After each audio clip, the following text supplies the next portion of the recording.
Assalamualaikum warahmatullahi wabarakatuh.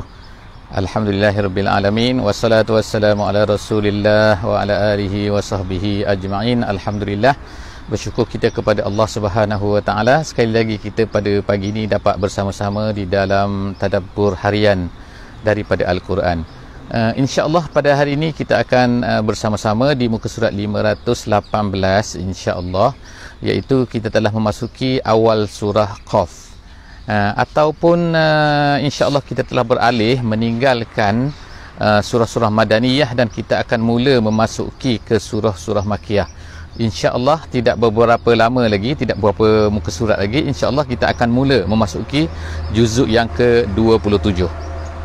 Kita masih lagi berada di juzuk yang ke-26, Alhamdulillah.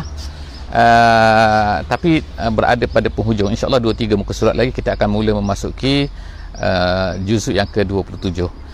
Juzuk yang ke-27, surah ini ataupun surah Qaf ini adalah merupakan salah satu daripada surah yang dibacakan oleh Nabi SAW semasa khutbah Jumaat. Jadi hampir setiap kali Nabi SAW khutbah Jumaat, beliau akan membacakan surah ini. Masya Allah, surah ini adalah satu surah yang sangat-sangat bermakna, kerana para sahabat akan mendengar Nabi SAW membaca di atas mimbar. InsyaAllah dari dataran Masjid Jami' Asri Hasan Al-Bolkiah, Bandar Seri Begawan, insyaAllah kita akan cuba melihat apakah yang Allah Subhanahu wa taala sebutkan kepada kita di dalam surah Qaf ini. Jadi sebagaimana biasalah, sebagaimana biasa kita akan mulakan bacaan sedikit untuk memberkati majlis ilmu kita pada pagi ini. A'udzubillahi minasyaitonirrajim. Bismillahirrahmanirrahim. Qaf wal Qur'anil Majid. Bal ajibu an ja'ahum munzirum minhum faqala al-kafiruna hadza syai'un ajib. Sadaqallahul azim. Alhamdulillah, saya telah membacakan ayat yang pertama dan juga ayat yang kedua daripada surah Qaf sebentar tadi. Jadi apakah yang akan kita cuba lihat daripada surah Qaf ini ialah yang pertamanya, surah ini dimulakan dengan huruf Qaf, iaitu Qaf ini sebagaimana biasalah sebelum daripada ini kita telah mendengarkan, kita telah bincangkan huruf-huruf yang dipanggil sebagai huruf muqatta'ah di dalam awal surah-surah yang ada di dalam Al-Quran. Jadi ia mempunyai pelbagai penafsiran di kalangan ulama. Ada ulama mengatakan ialah maknanya begini, tetapi mengikut tafsir jalan lain dikatakan tafsir jalan lain menyebutkan bahawa ertinya ialah Allahu a'lamu bimuradihi. Itulah kesimpulan dia, iaitu apa maksudnya ialah hanya Allah Subhanahu wa taala saja yang mengetahui apakah maksud daripada Alif Lam Mim, daripada Qaf, daripada Yasin dan sebagainya. Walau bagaimanapun, ada juga di kalangan ulama-ulama yang telah memberi makna-makna kepada perkataan huruf-huruf tersebut. Sebagaimana huruf Qaf yang kita bacakan pada pagi ini, terdapat ulama yang mengatakan, ada ulama yang mengatakan bahawa Qaf ini ertinya ialah satu bukit yang merangkumi seluruh bumi ini. Jadi bukit itu maknanya bukit yang besar lah kan. Adakah ini betul? Ini sebenarnya adalah berdasarkan kepada satu pendapat yang lemah, dan dikatakan ada ulama-ulama mengatakan seperti Syekh Tantawi mengatakan ini adalah pendapat daripada Israiliyat. Jadi kita berpegang balik insya-Allah kepada pendapat yang lebih kuat, iaitu Qaf ini adalah merupakan ertinya adalah Allahu a'lamu bimuradihi, ataupun ianya adalah huruf-huruf yang digunakan dalam Quran yang Allah Taala nak cabar orang-orang kafir Quraisy ni yang kata pandai sangat, yang kata bahasa Arab ni mereka terror sangat, yang kata bahasa Arab mereka ni wow, hebat sangat. Ciptakanlah Quran, bawalah satu ayat, satu surah.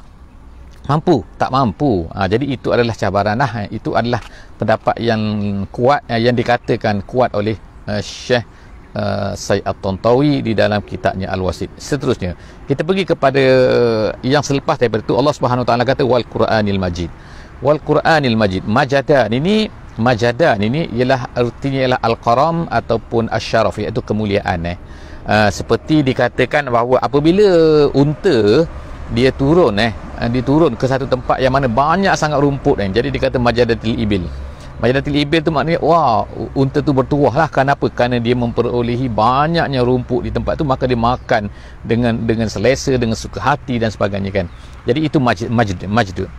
Jadi Al-Quran ini, bila Allah Subhanahu Wa Taala kata Al-Majid, Quran ini bersifat dengan Al-Majid, di tempat lain disebutkan Al-Quran ini Al-Karim, tapi di sini disebutkan Zil Al-Majid, artinya Zil Majdi, iaitu mempunyai banyak kurniaannya, banyak limpahannya, macam-macam benda ada dalam Quran ini kan. Jadi itu adalah merupakan satu hakikat yang sepatutnya lah dilapari. Kita sepatutnya berebut-rebut nak dapatkan benda tu kan, ambil apakah yang ada di dalam Al-Quran tu. Jadi Al-Quran ni Zil Majdi, Al-Quran Al-Majid. Seterusnya ayat yang kedua, bala ajibu, tapi tiba-tiba datang perkataan tapi di sini, ataupun bahkan.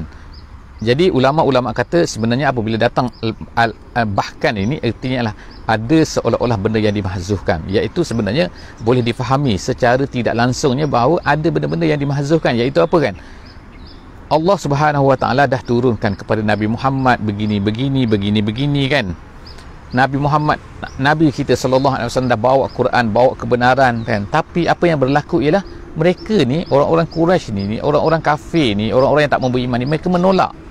Jadi apabila mereka ni menolak, jadi sebab itulah ini satu yang maknanya pelik betul lah mereka ni kan. Bala ajibu, mereka masa pelik kan. Muhammad adalah daripada golongan mereka. Muhammad adalah orang yang benar. Muhammad ini adalah tak pernah menipu sebelum daripada ni. Tapi tiba-tiba dia kata mereka ni apa, Muhammad ni penipu. Jadi itulah yang pelik tu, bala ajibu, bahkan mereka pelik. Anja'ahum munzirun, datang seorang munzir kepada mereka. Pelik, datang seorang memberi peringatan kepada mereka begini, mereka sepelik pula. Jadi pelik inilah, kita merasa pelik kepada mereka kerana mereka ni merasa pelik. Gitu kan. Minhum, sedangkan Rasul itu munzirun, itu ialah Nabi kita sallallahu alaihi wasallam lah, seorang memberi peringatan, dan Nabi itu adalah minhum, daripada mereka. Faqala al-kafiruna hadza syai'un ajib, mereka pelik. Berkata orang kafir, ini adalah benda pelik. Pelik apa? Datang orang nak beri peringatan, takkan pelik pula. Ini adalah perangai lah orang kafir ni. Jadi Allah Ta'ala riwayatkan lagi kata-kata mereka, iaitu apa? Mereka kata aiza mitna wa kunna turaba zalika raj'un ba'id. Mereka kata bila kita dah mati, lepas tu dihidupkan balik, wa iza mitna wa kunna turaba, kita ni dah jadi pasir dah jadi tanah dah masuk dalam tanah, dalam kubur kan. Lepas tu tiba-tiba dihidupkan balik, zalika raj'un ba'id. Jadi inilah maknanya kita katakan di antara benda yang ditolak oleh orang kafir, yang tak disetujui, yang tak, sampai sekarang sebenarnya, sampai sekarang perkara ini berlakukan, iaitu apa? Mereka rasa pelik. Macam mana manusia ni yang dah mati, yang dah dikuburkan, dah hancur, luluh di dalam tanah tu, tiba-tiba boleh dibangkitkan balik. Mereka rasa pelik. Bagi kita inilah di antara kan, di antara benda yang sepatutnya kita beriman lah. Maknanya perkara-perkara yang mana kita sepatutnya merasa pelik, dan mereka ni merasa pelik. Pelik ke benda tu? Allah Ta'ala menghidupkan kita. Jadi Allah Ta'ala selepas daripada ni menceritakan benda-benda ni kan, benda-benda lagi kan. Apa lagi Allah Ta'ala cerita ni kan? Jadi Allah Ta'ala kata qad alimna ma tankusul ardu minhum. Maksud sini, kami tahu apa? Ma tankusul ardu minhum, iaitu bila mayat tu, bila kita ni dah mati, bila kita dah mati, kita masuk dalam tanah tu, kemudian apa jadi? Tanah tu akan mula makan kita kan, sedikit demi sedikit, sama ada dengan ulatnya, sama ada dengan apa pun, tak kira lah kan. Tapi maknanya tanah tu akan makan kita sedikit, lama-lama habis, manusia ni tak ada lah kan, tinggal tulang mungkin. Lepas tu tulang pun tak ada. Jadi maknanya yang tinggal apa? Ajbuz zanab tu yang terakhir, tulang yang terakhir itulah yang jadi yang penting sini lah, manusia tu akan berkurang sikit. Apa yang dimakan dulu? Wallahu alam. Sel mana yang hilang dulu? Wallahu alam bisawab kan. Kita mana tahu kan, kita bukan dah. Jadi Allah Subhanahu Wa Taala kata, Allah Taala tahu tu kan. Allah Taala tahu kan macam mana dia boleh hilang sedikit demi sedikit tu yang dimakan oleh tanah tu.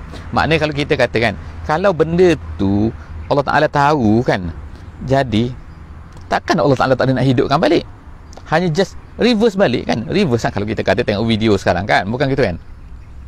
Jadi adalah maknanya kita apa ni,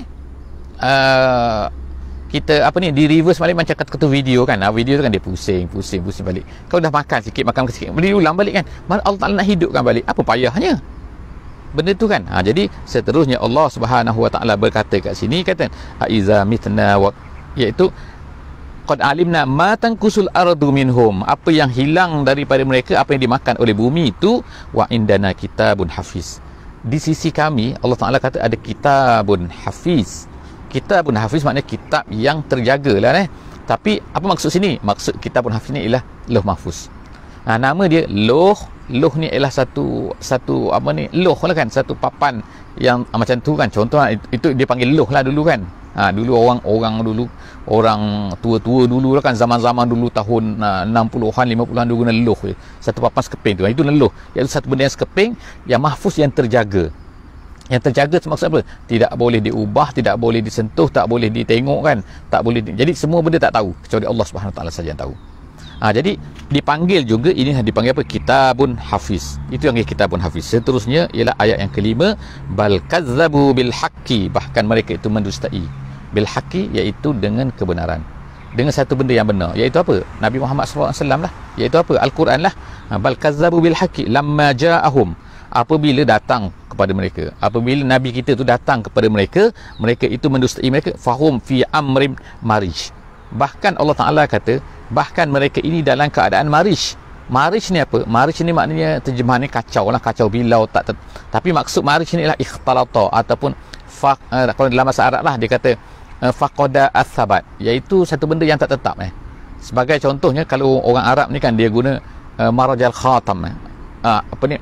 Khatam ni ialah cincin minta maaf khatim iaitu cincin ni kalau cincin tu longgar kan, jadi bila orang tu bergerak kan, jadi cincin tu bergerak. Itu nama dia maraja.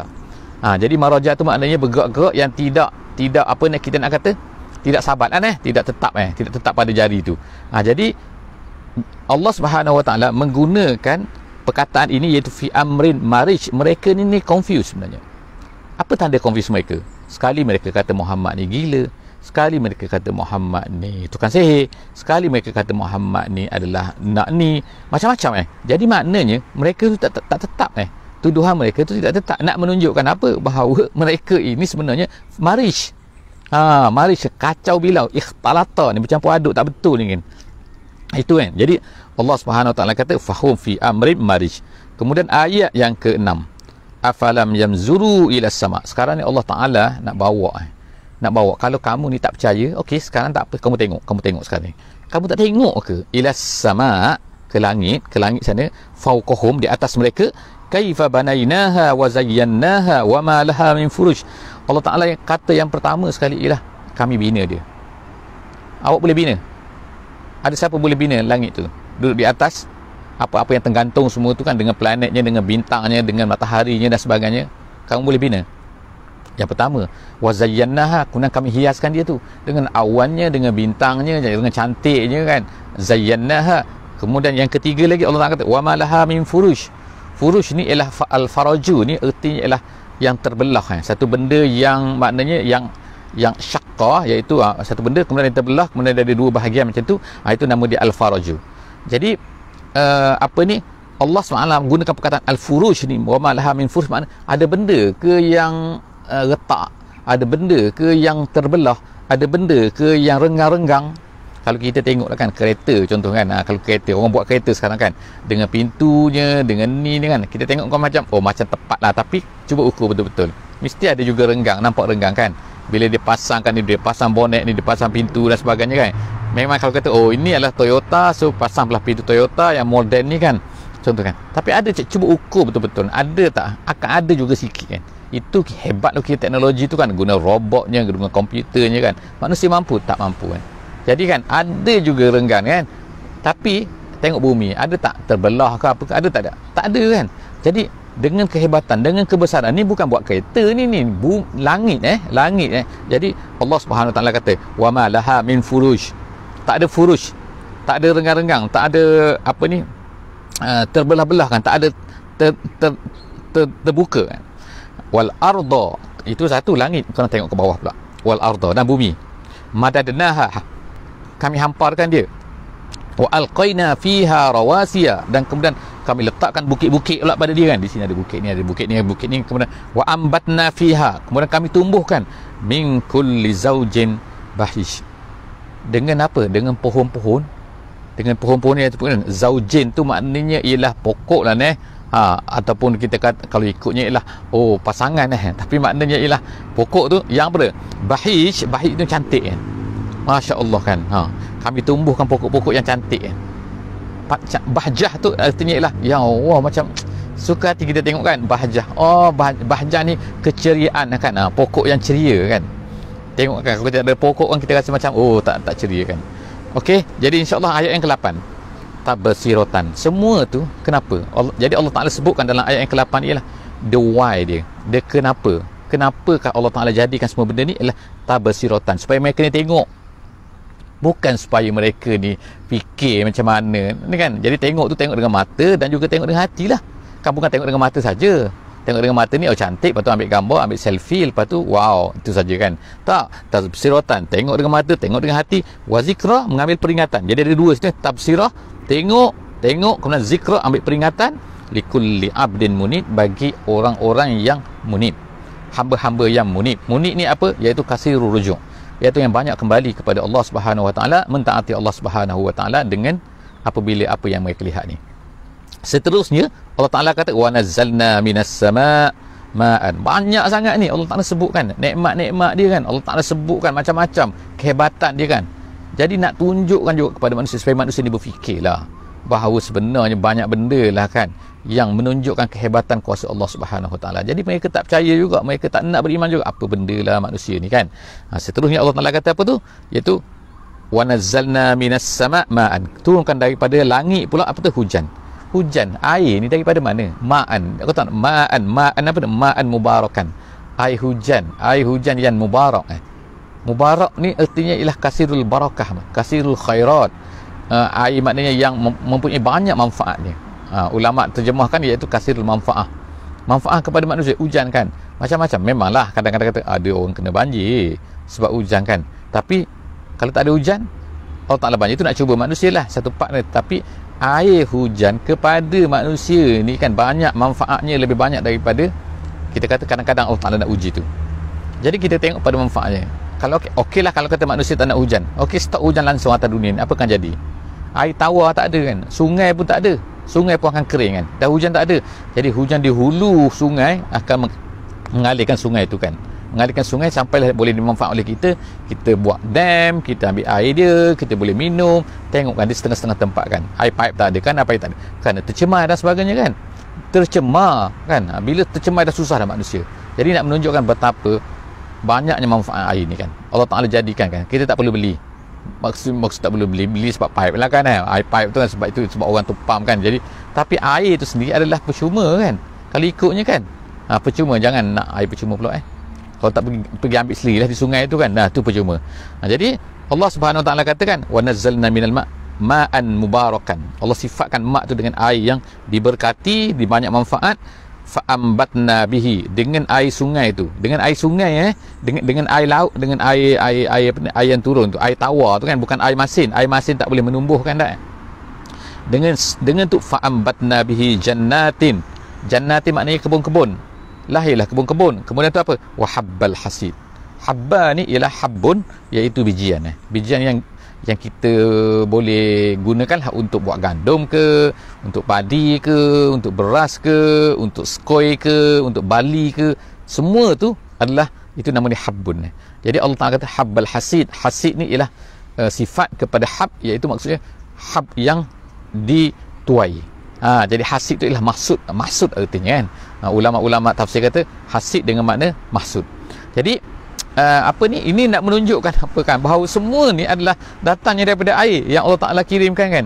Kalau tak ada air di padang pasir tu kan, tumbuh pokok tak boleh tumbuh pokok tu kan. Jadi Allah Ta'ala sebut kan, kemudian wan nakhla, sebut lagi tak habis lagi Allah Ta'ala sebut wan nakhla, dan juga pokok kurma. Wan nakhla basiqatin. Basiqatin arti murtafi'at, iaitu tinggi. Tengok pokok kurma mai rendah kan, pokok kurma tu tinggi lah kan. Sifat dia adalah yang rendah-rendah, yang pesen-pesen yang tertentu tu kan, tapi biasanya pokok kurma tu tinggi-tinggi kan. Okey, jadi dia tinggi-tinggi, basiqatin laha tal'un nadid.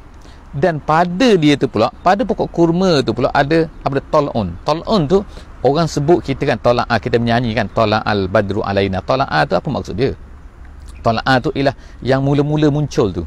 Jadi sebab tu lah kata tala'al badru, munculnya. Maknanya kalau muncul tu maknanya permulaan dia muncul. Muncul maknanya satu benda yang bermula. Jadi tal'un sini ialah bila bunga kurma tu dia mula-mula muncul tu kan, dia muncul berputik kecil tu kan, itu nama dia tal'un. Jadi Allah Ta'ala kata, dan juga pokok-pokok kurma yang tinggi itu dia mempunyai apa? Lah tal'un nadid. Nadid ni kan dalam ayat yang ke-10 ni ialah maksud dia apa? Iaitu yang berlapis-lapis maksud dia. Jadi kalau kita tengoklah pokok kurma kan, nak tengok hampir-hampir sama tempat kita ni lah pokok kelapa lah dia akan keluar mayangnya, orang panggil mayang dia keluar tu, bunga tu kemudian dia akan berlapis-lapis kan. Kita tengok memang cantik lah kan, dalam tu kan mayang dia, kita buka mayang dia akan berlapis-lapis buah-buah tu kan. Jadi itu nadid nama tu. Jadi manusia tengok kan, orang-orang Arab tengok benda ni. Lepas tu rizqan lil ibad, semua tu untuk siapa? Untuk manusia. Adalah untuk lain? Tak. Untuk malaikat? Tak. Malaikat tak makan. Untuk Allah, subhanallah kan, Allah Ta'ala tak ada benda tu semua. Allah Ta'ala tak perlu benda tu semua kan. Jadi siapa yang perlu pada benda ni? Manusia, hamba kan. Jadi sebab tu Allah Ta'ala kata rizqan lil ibad, semua tu rezeki untuk hamba-hambanya kan, untuk kita semua. Kemudian wa ahyayna bihi baldatan maita, kemudian dengan air tu Allah Ta'ala hidupkan pula bumi-bumi yang mati. Dulu tak ada negeri tu tak ada, baldah tu tak ada kan, tiba-tiba baldah tu jadi hidup. Kenapa? Kerana bila ada air. Kazalikal khuruj. Jadi akhir kesimpulan dia apa kan? Kazalikal khuruj. Macam itulah nanti manusia ni akan dilahirkan semula, akan dibangkitkan semula. Payah sangat ke? Daripada tak ada, padang pasir pun boleh tumbuh, dari pokok yang tak ada pun boleh tumbuh kan, daripada tempat yang mana tak ada padang, tak ada taman, tak ada pokok-pokok pun boleh jadi taman dan pokok-pokok kan, kerana ada air. Jadi payah sangat ke Allah Ta'ala nak hidupkan kamu ni, nak keluarkan kamu balik kan? Kazalikal khuruj. Macam itulah nak keluarkan nanti kamu ni. Jadi Allah Ta'ala habislah. Itulah nak ceritanya kan, betapa manusia ni tak logiknya mereka ni, cara fikir mereka kan. Mereka tak nak berfikir pun, mereka apa yang ada keliling tak nak tengok pun. Apa guna tak tahulah kan pemikiran manusia ni kan. Dia hanya guna untuk mencari kehidupan, membuat ekonomi dan sebagainya. Itu mungkinnya tak nak digunakan untuk melihat semua ni adalah tak salah menggunakan untuk ekonomi kan, tetapi itu bukannya matlamat terakhir. Matlamat terakhir kita ialah kita mengenal Allah Subhanahu wa Ta'ala. Seterusnya Allah Ta'ala selepas daripada itu mula menceritakan tentang apa yang berlaku kepada kaum-kaum yang terdahulu, iaitu Allah Ta'ala sebut sini ialah kazzabat qablahum. Sebelum kamu wahai orang Quraisy, sebelum kamu wahai manusia-manusia yang mendustai Allah Ta'ala pada hari ini, sebelum daripada kita semua ni telah ada kaum-kaum yang besar terdahulu, lebih besar lagi daripada kita, lebih hebat lagi daripada manusia sekarang ni. Teknologi mereka lagi hebat lagi. Apa dia? Iaitu Allah Ta'ala sebut kazzabat qablahum. Sebelum daripada mereka, Allah Ta'ala tak kata qablakum tapi makna orang Arab ni tak apa kan, maknanya bagi kita lah, untuk kita kan. Sebelum daripada mereka ni, sebelum daripada orang menentang Islam ni, ada kaum Nuh. Kaum Nuh ni hebat nak kata. Tengoklah kapal yang dibina tu besar mana kan, boleh muat semua sekali binatang. Bayangkan betapa hebatnya kapal itu kan, itu zaman tu. Tapi kaum tu mendustai Allah Subhanahu wa Ta'ala. Jadi Allah Ta'ala kata kaum Nuh mendustai Allah, mendustai Rasulnya, mendustai Nuh. Kemudian wa ashabur rassi, ayat yang ke-12 insya-Allah. Ayat yang ke-12, ar-rassi ni apa? Al-bi'ru. Al-bi'ru Al-bi'ru ni apa maksud? Bi'ru ni, al-ras ni ialah telaga yang well tu, tapi yang belum ada yang dibina tepi dia tu. Maknanya tidak ada lagi, belum ada dibina batu-batu, itu nama ras. Kalau dah bina tu nama dia bi'run. Gitu kan. Jadi bi'run yang tidak ada, belum ada lagi tepi. Kalau setengah tempat dipanggil kerek telaga. Kerek tu maknanya benda yang simen yang letak tu tepi tu kan, belum ada lagi, telaga saja kan. Jadi itu ar-rassi. Jadi ar-rassi ni Allah Ta'ala sebut kat sini kan, yang pertama kazzabat qablahum qaum Nuh. Satu kaum Nuh, kita tahu kan, kita tahu cerita dia kan. Kemudian wa ashabur rassi. Siapakah ashabur rassi ni? Ada banyak pendapat sini. Ada yang kata ini adalah saki-baki daripada kaum Samud. Ada pendapat satu macam tu. Ada pendapat lagi dia kata ialah ashabur rassi ni ialah orang-orang yang membunuh Habibun Najjar. Dalam surah Yasin dulu kita pernah baca kan, ada seorang yang lelaki yang berlari daripada jauh tu kan, min aqsal madinati rajulun yas'atu. Lelaki itu nama dia dikatakan oleh ulama tafsir sebagai nama dia Habib An-Najjar. Jadi Habib An-Najjar ni apabila dia telah berkata kepada kaum dia, kenapa kamu tak ikut Rasul, ikutlah Rasul dan sebagainya, dia telah dibunuh. Apa yang berlaku selepas tu? Selepas daripada dia dibunuh, dia telah dicampakkan ke dalam telaga. Jadi telaga itu nama dia adalah kaum tu nama dia Ashabur Rassi. Jadi telaga itu dikatakan oleh ulama-ulama, setengah-setengah ulama sejarah mengatakan masih ada lagi di Antakya. perkara ini berlaku di Antakya. Antakya ni ialah satu tempat di Turki, di selatan Turki, berhampiran dengan negara Lebanon, dekat situ kan. Jadi itu pendapat yang kedua lah. Ada pendapat yang ketiga yang katakan bahawa Ashabul Rasi ni adalah Ashabul Ukhdud tu, yang disebutkan oleh Allah Subhanahu Wa Taala di dalam surah Al-Buruj tu. Ashabul Ukhdud iaitu golongan-golongan parit tu, yang mana mereka ni telah membunuh ghulam tu. Kemudian selepas membunuh ghulam, lalu mereka telah mengadakan roadblock tu kan, untuk menahan dan memaksa orang supaya mengatakan bahawa raja tu adalah Tuhan. Dan kemudian siapa yang tak nak mengatakan, maka mereka akan dicampakkan ke dalam api tu. Jadi itu yang dikatakan sebagai Ashabul Rasi. Apa yang terkena kepada mereka, Allah Ta'ala telah menghancurkan mereka semua. Jadi seterusnya Allah Ta'ala sebutkan sini wa ashabur rasi. Kemudian wa samud. Wa samud kita tahulah kan, iaitu kaum Nabi Saleh. Seterusnya wa adun. Ini ayat yang ke-13 insya-Allah. Wa adun. Wa adun ialah kaum Ad lah. Kaum Ad iaitu Allah Subhanahu Wa Taala mengutuskan kepada mereka Nabi Hud alaihi salam. Dan dikatakan tempat mereka ni ialah di satu kawasan di selatan Arab Saudi, berhampiran dengan Hadramaut Yaman dan berhampiran dengan negeri Oman. Jadi makna di tiga pertemuan, tiga sempadan tu ada satu tempat, itulah dia kata kawasan tersebut lah. Cuma sampai sekarang lah manusia tak tahulah dengan tepat kan di manakah tempat tu kan. Cuma dikatakan tertimbus di bawah padang pasir. Allah Ta'ala timbuskan di bawah padang pasir dan dikatakan berada lebih kurang 12 meter. Wallahu a'lam bisawab, saya tak tahu tapi dikatakan di situlah kawasan tempat di utara Hadramaut. Hadramaut ni ialah negeri Yaman, negeri Yaman yang sebelah timur. Jadi dikatakan di situlah kaum Ad tu yang diutuskan kaum Nabi Hud ke situ kan. Kemudian wa adun wa fir'aun, kita tahu Fir'aun, wa ikhwanu Lut, dan juga saudara Lut. Dinamakan saudara Lut kerana Nabi Lut ni mempunyai talian perkahwinan dengan orang tersebut di tempat tersebut. Jadi sebab tu, jadi semua tu, kaum Lutnya, kaum Firaunnya, kaum Adnya, kaum Samudnya, kaum Rasinya, kaum Nuhnya, semua itu telah mereka tu mendustai rasul-rasul mereka. Tak cukup lagi, tambah lagi Allah Ta'ala tambah lagi Ashabul Aikah, yang ayat yang ke-14 ni dikatakan adalah kaum Nabi Syuaib.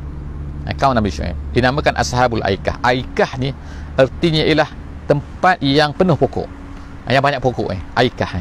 Jadi Ashabul Aikah, jadi Nabi Syuaib alaihissalam diutuskan ke situ dan dikatakan tempat ni ialah terletak berhampiran dengan Aqabah sekarang ni. Aqabah tu ialah berada di antara sempadan negeri Saudi sekarang ni dengan Jordan. Jadi kawasan tu ada satu tempat nama dia Ma'an, dia katakan tempat itulah Ashabul Aikah. Wallahu alam bisawab, tempat tu kan. Yang penting bagi kita ialah mereka inilah kaum Nabi Syuaib alaihissalam dan dipanggil sebagai Ashabul Aikah. Kemudian wa qaumu Tubba. Begitu juga kaum Tubba. Tubba ni apa pula? Tubba ni ialah seorang nabi yang diutuskan oleh Allah Subhanahu Wa Taala ke negeri Yaman, ke satu kaum, nama dia ialah Tubba Al-Hamiri. Dia diutuskan ke negeri Yaman, lalu mereka mendustai Tubba tu. Jadi Allah Subhanahu Wa Taala hancurkan mereka, kaum tu kullum kazzabar rusul. Semua kaum-kaum tu mereka ni mendustai rasul-rasul. Kemudian fahaqqa wa'id, dan apa yang saya sebut tadi, Tubba tu adalah salah satu daripada pendapat ulama. Jadi sebab apa? Sebab tidak dijelaskan lah dengan tepat kan. Tidak ada lah kita jumpa kan. Ada pelbagai pendapat di situ kan. Saya sebut satu pendapat saja, bukannya pasti kaum Tubba tu. Kemudian seterusnya ialah kullum kazzabar rusula fahaqqa wa'id. Semua tu apa? Persamaan mereka semua tu yang kita sebut tadi tu. Semua mereka tu ialah kazzabar rusul. Mereka tu mendustai rasul-rasul. Jadi oleh kerana mereka mendustai rasul-rasul, fahaqqa wa'id, maka layaklah mereka itu mendapat apa janji Allah Subhanahu Wa Taala terhadap orang-orang yang mendustai rasul. Jadi telah terkenalah kepada mereka tu. Itu Allah Ta'ala ceritakan apa yang telah berlaku sebelum daripada ini. Adakah Allah Ta'ala ni penat? Adakah Allah Ta'ala lemah? Adakah Allah Ta'ala ni tak mampu untuk membinasakan mereka semua tu? Jadi tidak, jawapannya tidak kan. Jadi kalau Allah Ta'ala tak penat, tak susah, tak lemah untuk buat benda tu semua kan? Dan juga apakah Allah Ta'ala susah nak buat kita dulu? Nak menciptakan semua benda daripada tiada kepada ada. Jadi kalaulah Allah Ta'ala macam tu kan, jadi balhum, jadi tak mungkin Allah Ta'ala tak boleh nak hidupkan kita balik. Jadi sebab tu Allah Ta'ala kata sini, afa'ina bil khalqil awal, afa'ina bil khalqil awal, adakah kami lemah daripada nak buat dengan yang pertama dulu, bil khalqil awal, balhum fi labsim min khalqin jadid. Bahkan mereka ni confused sebenarnya. Allah Ta'ala nak mengadakan semula tu, mereka ni kan, mereka tak boleh nak faham, tak boleh nak terima, sedangkan mereka tu daripada tak ada. Jadi dengan ayat itu kita tamat dengan persoalan itu, kita tamat pada pagi ini. InsyaAllah kita akan jumpa lagi, insyaAllah. Tak saja muka surat 518, jumpa lagi di muka surat 519, insyaAllah. Wallahu a'lam bisawab. Subhanakallahumma bihamdik, nashhadu an la ilaha illa anta, nastaghfiruka wa natubu ilaik. Minta maaf tadi sikit ada gangguan teknikal kan, yang menyebabkan saya pun terganggu sikit. InsyaAllah kan. Wallahu a'lam bisawab. Wassalamualaikum warahmatullahi wabarakatuh.